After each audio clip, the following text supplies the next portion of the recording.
Hello and welcome to the Amplifier Podcast, the show where the best in business discuss how you can grow your business best. I'm Wyatt McPherson, I produce this show, and this time we have got part 2 of a 2-part conversation with John Checki. John is a longtime certified financial planner, founder of Checki Financial, and author of Spend Time, Not Money. He is dedicated to assisting people with having as much fun as possible in their life while growing their retirement savings in a smart and effective manner. And on this episode, he speaks with our host Don Cooper about some of the smartest habits entrepreneurs can form, why they help, and how you can best make them work for you. If you haven't already done so, please make sure you check out the first episode with John and subscribe so you never miss any in the future.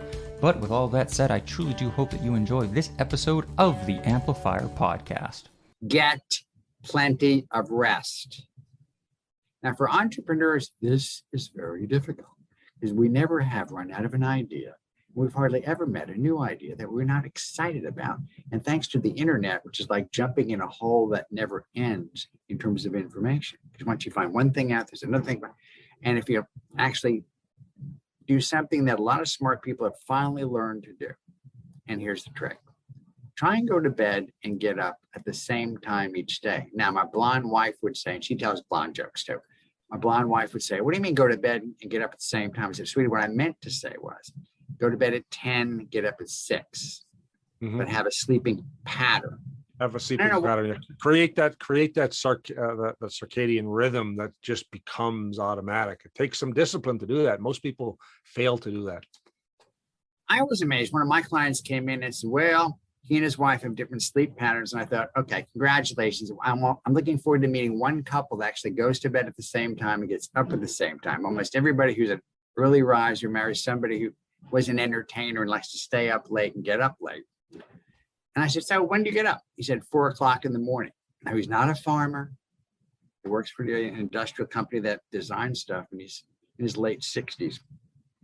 1 year passed when he was sure to me he was going to retire, and his wife wondered if he likes work better than he likes her.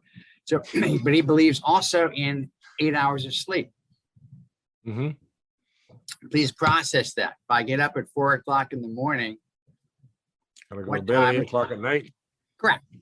So by the time he gets home, by the time he has dinner, by the time he helps with the dishes, it's time for him to go night-night. Yep. And the miracle is his wife is still there with him. Because I could just see my wife saying, bye, doll. I know you're going to be up till midnight, but I got to go catch a rack so I can get up while you're going to be asleep. Yeah, that's not going to work out. But again, have a sleep pattern. There's another guy that wrote a wonderful book called Willpower Doesn't Work. And basically, from my mind, that's Dr. Benjamin Hardy. In my mind, you could substitute the word have good habits. Yep. So every morning I get up. Ben's been on the show a while back, and I love Ben's work. You know, his new book, Personality is a Permanent, is fantastic. Yes. And on the form of habits, I'm not sure I know you know who I'm talking about. I'm not sure if you've gone through all the training, but Dr. BJ Fogg has got a fantastic book that I think the combination of Ben's work on Willpower Doesn't Work and BJ's work on habits. Now his commercial book is Tiny Habits, and it gives you a ton of great insight into creating good personal habits.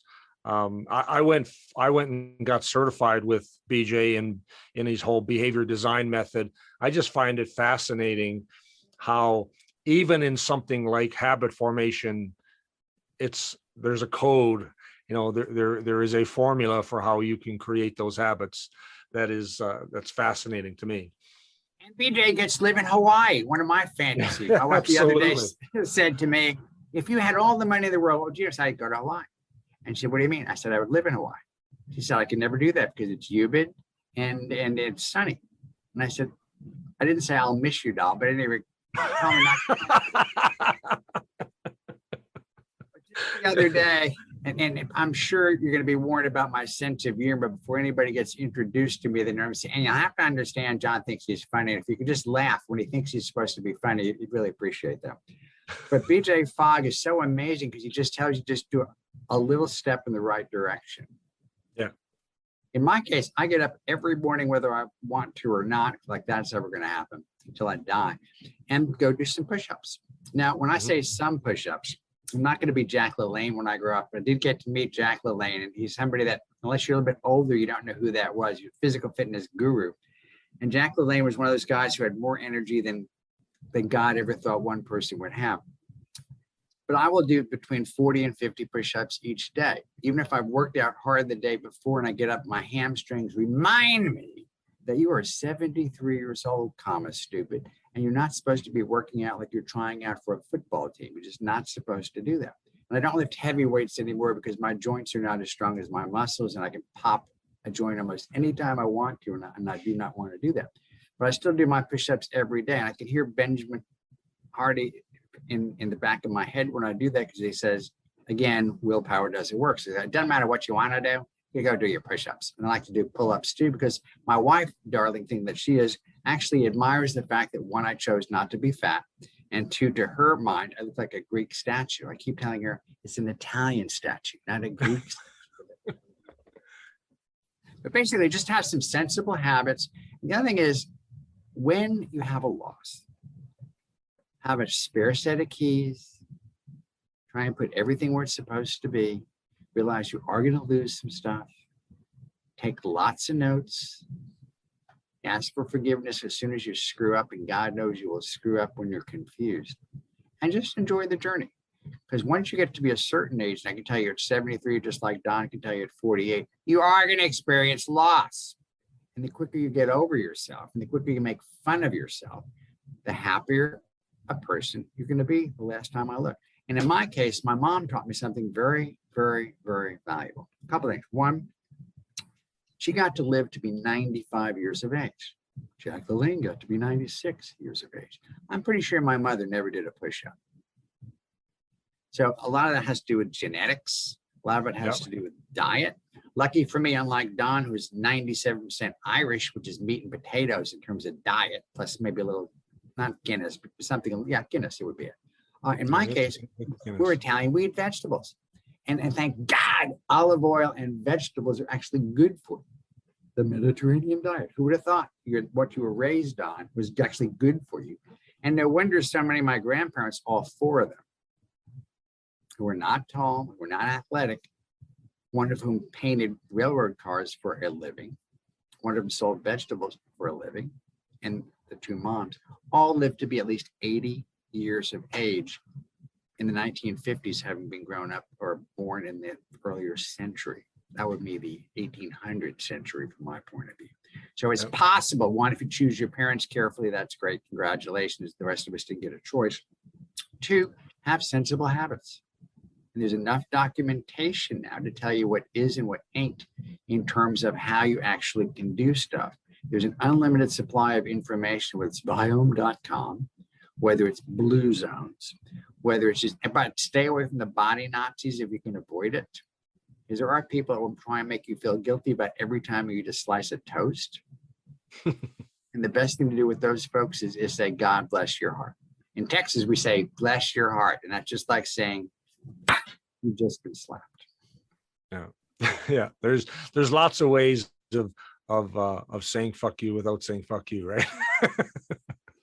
My wife informed me that since I had 2 college degrees and lots of certificates, there's really no need for me to abbreviate everything to fuck you. But there are any number of comics who make a tremendous living. One of them, not Jack Black, but not last name Black also, said his act, after years of going to school or what have you, had basically boiled down to 2 words.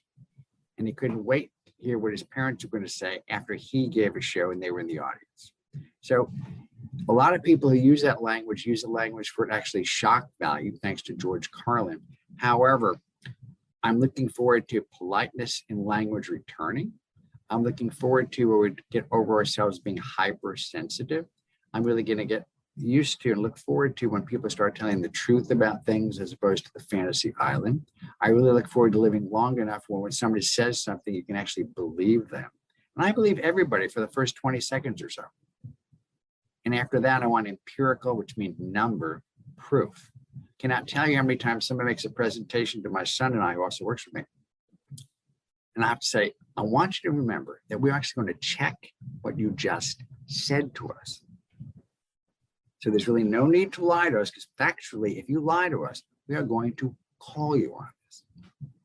And it saves a lot of time. Because a lot of people can do one thing really well, and that's really the only thing we want you to talk to us about. And what we specialize in, so I'll close with this so we can get on to some questions maybe. We try and find people in our virtual family office who specialize in answering one question, because they think this is the most important and interesting thing they ever ran into in their life. And they spend their whole life researching the esotericness of it, questioning the universe in terms of how to do it. And they're the most boring people and incompetent people on any other subject known to mankind. So, and then we ask them the most embarrassing question. When you can't find the answer, who do you ask? My wife will say to me, how come you can say things to people just one time? He says, sweetie, there's an international tone of voice that everybody gets at hello. And there's some of us that are good at directing traffic, usually some horribly short, overambitious, presumptuous human being, I fit that category, will say something because no one ever says, I can't wait to see what that egomaniac has to say next. Don, I cannot thank you enough for laughing at the funny parts. You know what? I'm probably laughing at the non-funny parts too, because I just think I just love your personality, John.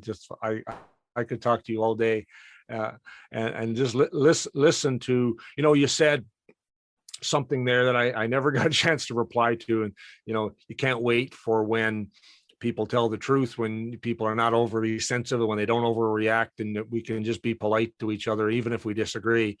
And I just want to say amen to that. We I truly believe that everyone at or at least the majority of the world at our core are good people who want to do just good and want to get on with life. And we don't necessarily all have the exposure to the 100 different ways we could offend someone for context that we don't even understand, because we're just not living in that reality. That doesn't mean we're prejudiced. It doesn't mean that we're racist. It doesn't mean that we're against them. It just means that in my world, I didn't know that would offend you, because I didn't even know that was a thing. And so amen to just talking plainly. Oh, I always have to remember to say, for full disclosures on who I am, go to, it used to be johnchecki.com. Now it's checkifinancial.com. And Checki is spelled just like the word check and then financial. That's the English, that is the American English version of it, which is CHECK, and then the Ellis Island spelling of Checki, CHECKI, and then financial.com. Full disclosures of who I am, what I am, who we clear our stuff through, and what have you. And we love helping people have fun and still have money. And we love helping people get from here and now to wow. So we ask people to do is take out their magic wand, wave it, and tell us what the world would look like, their world would look like. And we try and draw them a path to get there. And that sounds like a joke to a lot of people, but if you've been doing this since 1988, I can give you factual stories about people wanting to buy cabins in the woods and getting them, or cabins up in the mountains and getting them, or a cool boat or cool car. Because no one ever came to my office and said, God, John, I just want to die with as much money in my account as humanly possible. Can you help me with that? That has never come up. I mean, never come up. So most folks are embarrassed to say what they really want when they grow up. Yeah. One of Dan Sullivan's favorite things, and I know it's actually a particular mindset that I always talk about my wife about, is like, ask for what you want. It's okay to want what you want. And I think that's the starting point of getting there. One of the joys of Genius Network is getting to sit down with Dan Sullivan and have dinner with he and his wife Babs, thanks to Patel in terms of that, who's one of those polite guys you ever meet in your life. And Dan is so funny, particularly after a couple of glasses of wine. Yeah, he's a fantastic person for sure. John, any closing thoughts? Have fun, be well, stay strong, do your best to be the most cheerful, enthusiastic person who walks in the room. grab John's book, spend time and save money on Amazon. John Checki. And if you need some better work in terms of your companies, see Don and his folks. They help folks with their innovation. They're doing their best to do their best to help you do your best.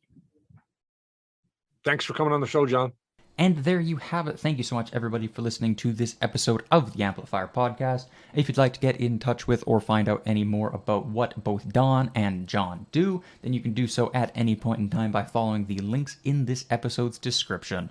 Make sure you leave a 5-star rating on this show. It truly does help us out a lot. But with all of that said, I truly do hope that you enjoyed this episode of the Amplifier Podcast, and we cannot wait to see you next time.